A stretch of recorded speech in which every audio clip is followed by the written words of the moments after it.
حضرت لال شہباز قلندر سرکار تشریف لے جا رہے تھے تو ایک ریچھ کو نچانے والا نظر آیا۔ پوچھا تم کون ہو؟ تو بولا قلندر۔ اس دور میں ریچھ نچانے والے کو بھی قلندر کہتے تھے۔ آپ بے اختیار مسکرا دیے۔ یہ بات اس ریچھ والے کو پسند نہیں آئی۔ کہنے لگا آپ کون ہیں؟ فرمایا میں بھی قلندر ہوں۔ کہنے لگا آپ کیسے قلندر ہیں؟ نہ آپ کے پاس ریچھ نہ ڈگڈگی، تو تماشا کیسے دکھائیں گے؟ فرمایا پہلے تم دکھاؤ پھر میں دکھاتا ہوں۔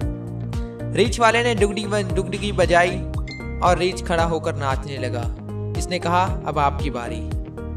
حضرت لال شہباز قلندر دو درختوں کی ٹہنیوں پر کھڑے ہو گئے اور فرمایا نیچے سے گزر جاؤ، مگر یاد رکھنا آگے جانا مگر واپس کبھی مت آنا۔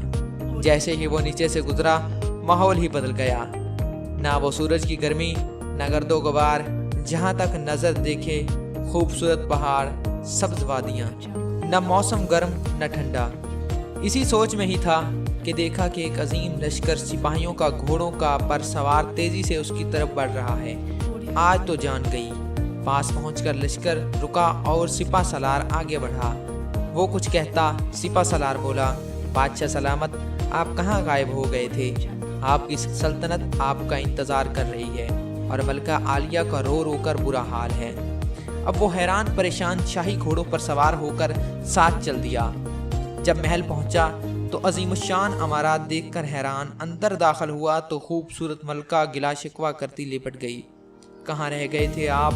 سب بھول کر نہا کر دھو کر شاہی پوشاک پہن کر تخت پر بیٹھ گیا۔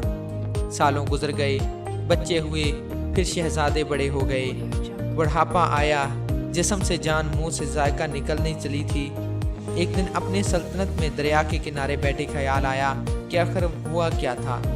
اسی جستجو میں وہ وہیں پہنچا جہاں پر لشکر تھا، تو دیکھا تو وہ درخت اب بھی موجود ہیں۔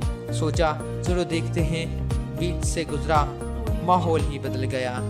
وہی وقت وہی مقام، سامنے اس کا ریچھ اور ڈگڈگی پڑی ہے۔ وہی گرمی، وہی گرد و غبار۔ پیچھے سے دیکھا تو لال شہباز قلندر سرکار کھڑے تھے۔ اس کی حالت غیر ہو گئی۔ بولا جناب میری سلطنت، میری ملکہ، میرے شہزادے۔ تو آپ نے فرمایا یہ سب تماشا تھا۔ دنیا ایک تماشا ہے۔ اب تک کے لیے بس اتنا ہی۔ مزید ایسی ویڈیوز دیکھنے کے لیے ہمارے یوٹیوب چینل کو سبسکرائب کریں، ویڈیو کو لائک کریں اور اپنے دوستوں کے ساتھ شیئر کریں۔ اپنے ہوسٹ احسن علی کو دیجیے اجازت۔ والسلام۔